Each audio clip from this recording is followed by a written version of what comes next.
Baik, Assalamualaikum, salam sejahtera, salam GBN, salam Malaysia, salam kuasa ketiga.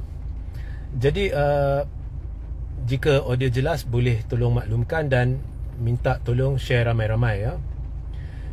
Saya ditanya dan juga saya membaca berkenaan dengan satu kenyataan oleh Anwar berkenaan dengan pelaburan ya, komitmen pelaburan ataupun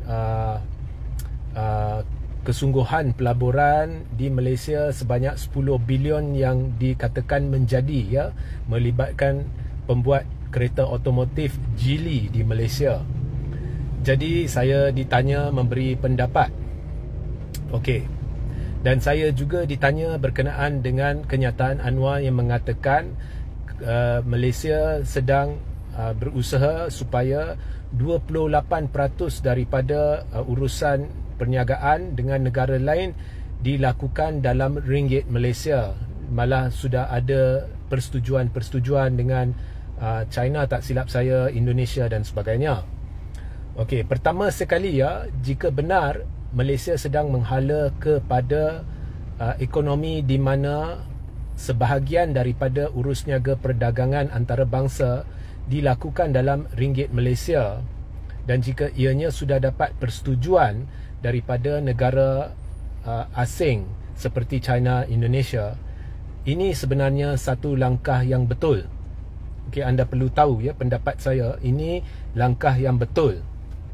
Okey, saya bukannya jenis kalau Anwar buat sahaja saya nak kritik, tidak. Okey, ini langkah yang betul.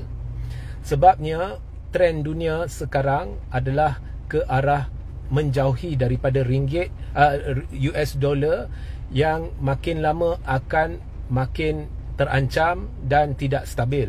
Okey, dan Amerika sedang meningkatkan kadar faedahnya sewenang-wenangnya kerana dia dalam keadaan terdesak untuk cuba kekal relevan dalam pada China hampir sudah menjadi kuasa ekonomi dunia terbesar. So, lambat laun ini akan menjurus kepada perang dunia. Dan saya fikir apa yang berlaku di Gaza, Palestin, Israel dan sebagainya akan menjadi pencetus kepada perang dunia. Tetapi apa pun, semuanya akan akhirnya berkisar di sekitar siapa menjadi kuasa besar ekonomi dunia dan mata wang mana yang akan menjadi asas kepada ekonomi dunia, dan US dollar tak stabil. So ini langkah betul. Okey, ini langkah betul. Tetapi okey, kerajaan tidak boleh sekadar Anwar berdiri dan berkata mereka ada perancangan untuk jadikan perdagangan kurang bergantung kepada US dollar 28% ringgit. Ini semua tak cukup. Kerajaan perlu keluar dasar konkret. Dasar yang anda boleh baca, saya boleh baca, diumumkan sebagai dasar kerajaan ya, berhubung isu ini. Sebab kalau ianya bukan dasar, ianya setakat perbincangan dan perancangan, ianya tidak membawa apa-apa makna. Kerana setakat sekarang data menunjukkan keadaan negara dalam keadaan kritikal. Kalau benar contohnya perdagangan dunia dengan negara lain dilakukan mungkin 25% dalam ringgit ya, semestinya lambat laun ringgit kita akan tidak seteruk yang kita lihat hari ini ya, tidak seteruk yang kita lihat hari ini. Tetapi hakikat tetap hakikat. Negara kita, mata wang kita terkesan jauh lebih teruk berbanding dengan negara-negara serantau, dan ini mencerminkan kegagalan kerajaan dalam menangani isu kejatuhan mata wang ya, mencerminkan kegagalan negara kita mengurus ekonomi.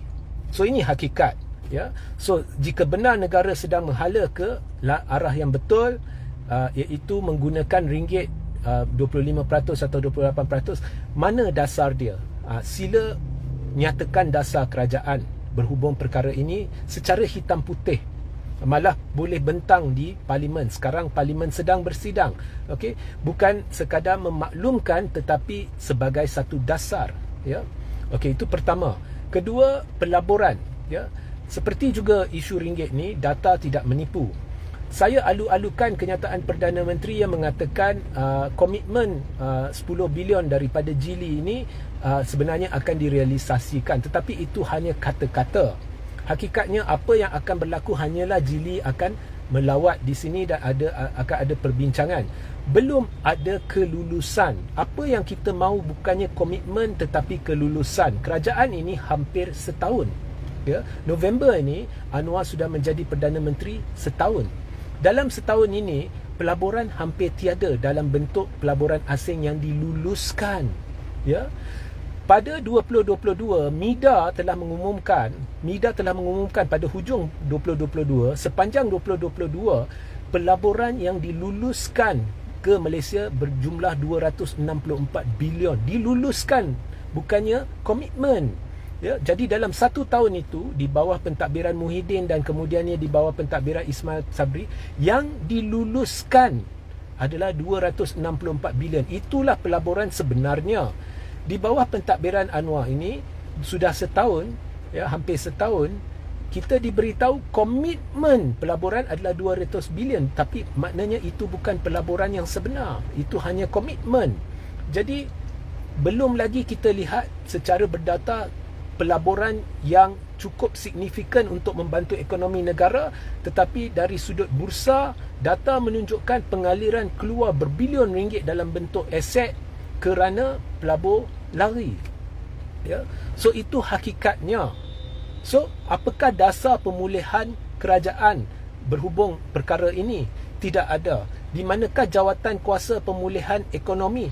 Tidak ada, atau kita tidak diberitahu jika ianya ditubuhkan, melibatkan pakar, melibatkan menteri yang melakukan kajian, yang melakukan penyelidikan, yang mengeluarkan dasar. Tidak ada. Ya. So bila asas kepada pemulihan ekonomi itu tidak betul, masakan kita boleh hanya bergantung kepada kata-kata Perdana Menteri bahawa ini akan berlaku, itu akan berlaku. Kita sudah semua mahu dengar, kita mahu lihat hitam putih, kita mahu lihat kelulusan dia tahun ni berapa. Ya. So negara masih dalam keadaan mudarat dan terancam dan bersempadankan darurat. Ya. So the way it is being managed is a failure. Ya, cara masalah ini ditangani menjurus kepada kegagalan kerana ianya menampakkan kerajaan tidak tahu buat kerja. Dan ini memang sebiji macam Anwar dulu beritahu. Kalau dulu ringgit jatuh masa kerajaan terdahulu, dia kata kerajaan tidak tahu buat kerja. Itu pun ringgit jauh lebih kukuh pada masa itu.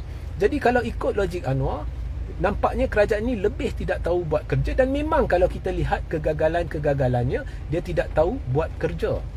Jadi memang baik kalau kerajaan berniat untuk lari daripada US dollar sebanyak 25% hingga 28%, tetapi jangan sekadar berkata. Kita hendak lihat dalam sesi parlimen ini komitmen bertulis kerajaan secara hitam putih dengan data lengkap negara mana yang telah bersetuju, apakah jumlah pelaburan yang telah dilakukan dalam ringgit Malaysia dalam jangka masa mana.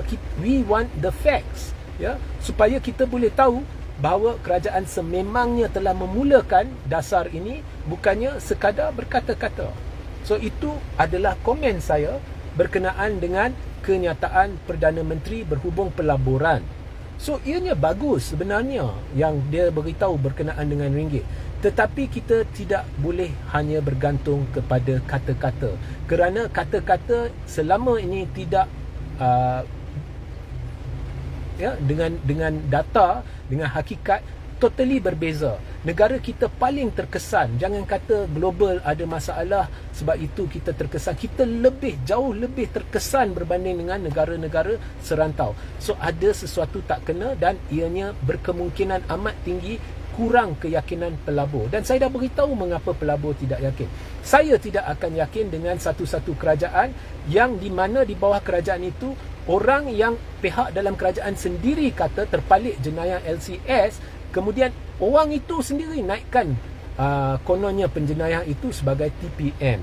Ya, Anwar, Anthony Locke semua kata Zahid ada bukti hitam putih malah telah didedahkan, kemudian dia penaikkan dia sebagai TPM, dan ini memberi risiko tekanan terhadap mahkamah dan peguam negara, dan akhirnya dia dilepaskan tanpa dibebaskan dalam pada dia sudah terbukti ada kes prima facie.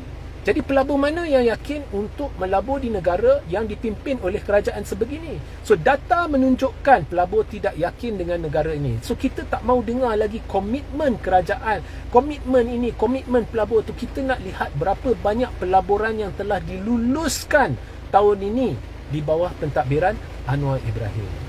So sehingga kita berjumpa sebentar lagi. Assalamualaikum, salam sejahtera, salam GBN, salam Malaysia, salam kuasa ketiga.